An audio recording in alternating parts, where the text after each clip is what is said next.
Guys, good morning. তোমরা সবাই কেমন আছো? আশা করছি তোমরা সবাই খুব ভালো আছো। আমিও খুব ভালো আছি। আমি চলে এসেছি ব্যাংকে গ্রুপ লোন দিতে।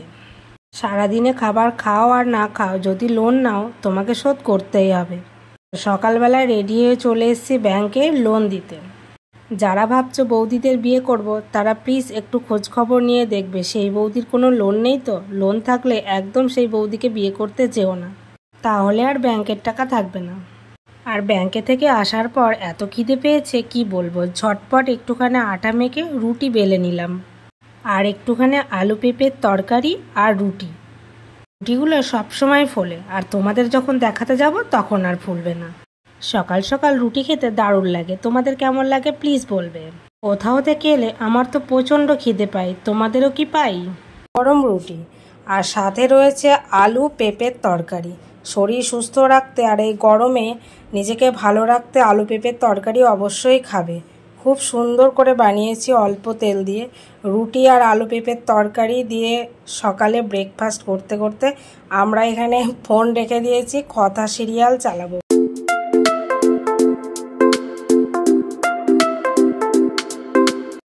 গরমের মধ্যে এরকম সবজি রান্না করে খাবে, দেখবে মনও ভালো থাকবে, শরীরও ভালো থাকবে। কোনো মশলা একদম ইউজ করতে যাবে না এই গরমে, তাহলে শরীর অসুস্থ হয়ে যাবে। এই যে পটল, ঝিঙে, আলু, কাঁচা লঙ্কা, ডাঁটা, কোনো মশলা ইউজ করবো না, এইভাবেই করে ফেলবো। ভালো তো মাংসের মধ্যে যথেষ্ট তেল ছেড়ে দিয়েছে, ঠিক যেমন ভেবেছিলাম তেমনই হচ্ছে। এর মধ্যে এখন আলুগুলোকে দিয়ে দেবো। একটা সত্যি কথা তোমাদের বলি, আমি এই মাংস রান্নাটা শিখেছি আমার বৌদির সাথে। আমার বৌদি খুব সুন্দর খাসির মাংস রান্না করে, আমিও শিখে নিজের সাথে।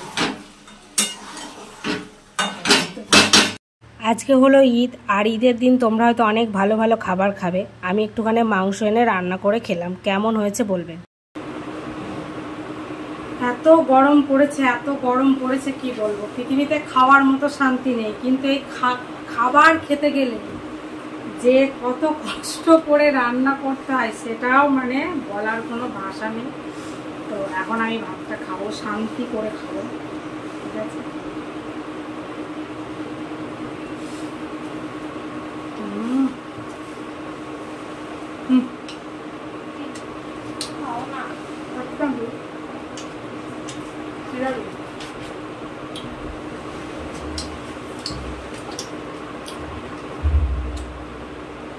সোনার খাওয়া হয়ে গেছে, আমার খাওয়া হয়ে গেছে। আমার মা মেকআপ করছে। তাহলে ছবিটা তোল।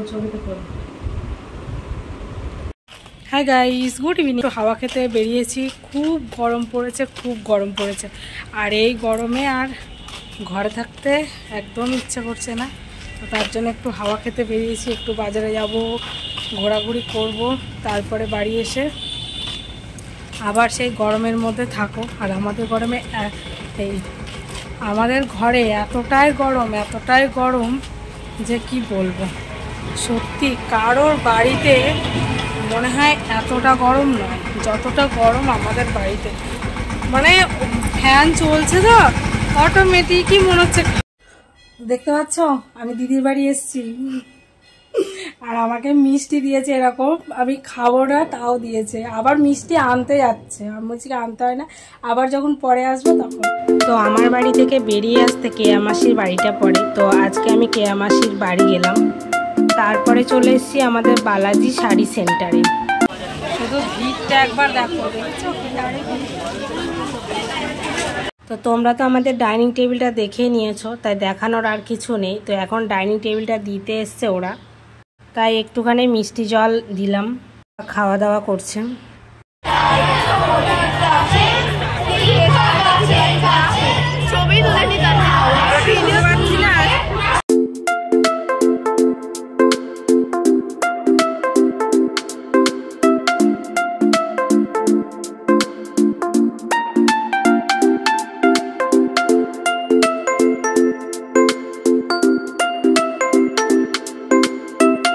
এখন বাজে রাত্রি 9টা, আর আমরা চলে এসেছি বই মেলাতে। আমাদের বেথরহরি বই মেলা খুব সুন্দর হয়, তোমরা জানো। দেখতে পাচ্ছ বিভিন্ন রকম প্রোগ্রাম হয়, বিভিন্ন রকমের বই, তুমি যেরকম বই চাইবে এখানে পেয়ে যাবে।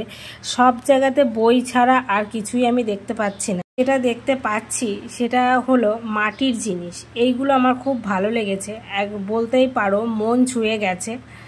আর একটা আছে ড্রাই ফ্রুটস, তুমি ড্রাই ফ্রুটস কিনতে পারো। বিভিন্ন রকমের বড়ি রয়েছে এইখানে, তারপরে জুস রয়েছে। তাছাড়া এই মেলাতে তেমন কিছু নেই। তো যাই বলো না, বই মেলাতে প্রচুর মানুষের ভিড় দেখেছো। আমরা জানি মেলা মানে প্রচুর মানুষের ভিড়, কিন্তু এত মানুষ।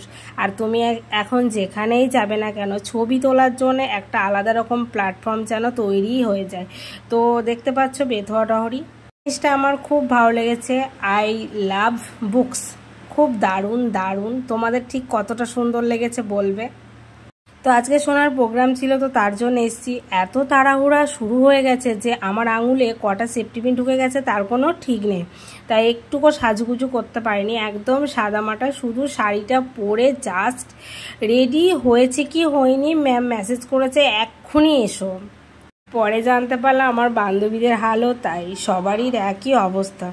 কোথাও যাওয়ার জন্য না, তুমি যদি তৈরি না থাকো, হঠাৎ করে যদি তুমি যাও, তোমার নিজেকে একদম অন্যরকম লাগবে। তো দেখতে পাচ্ছ সবাই রাধা কৃষ্ণ গোপিনী কত কিছু সাজ সেজে নিয়েছে। যাই বলো না কেন, চোখ ফেরানো যাচ্ছে না। অন্যদিকে আজ আবার ঈদ, দেখো মানুষের ভিড়টা একবার দেখো। এখানে আমি আর আমার বান্ধবী বসে আছি একদম ফার্স্ট স্টেজে। চলো এখান থেকে বাড়ি গিয়ে আমাকে আবার লাইভ করতে হবে। হাই গাইস, সকলকে জানাই ঈদ মোবারক, ঈদের অনেক অনেক শুভেচ্ছা আর ভালোবাসা। তো আজকে হলো ঈদ, তো তোমরা খুব ভালোভাবে ঈদ কাটিও। তো কি আর বলবো, আমি বলি আর না বলি, তোমরা তো কাটাবে, তো খুব ভালোভাবে কাটিও, ঠিক আছে। তো সকলকেই জানাই অগ্রিম ঈদ মোবারক। তো আজকের ভিডিওটা আমি এখানেই এন্ড করছি। আবার তোমার সাথে দেখা হচ্ছে নতুন একটা ফ্রেশ ব্লগ ভিডিওর সাথে। তোমরা সুস্থ থেকো, ভালো থেকো আর অল টাইম স্মাইল করো। টাটা। আর আমার ঈদের শর্ট ভিডিওগুলো কেমন লেগেছে প্লিজ বলবে, ঠিক আছে। ঈদ মুবারক, মুবারক ঈদ মুবারক।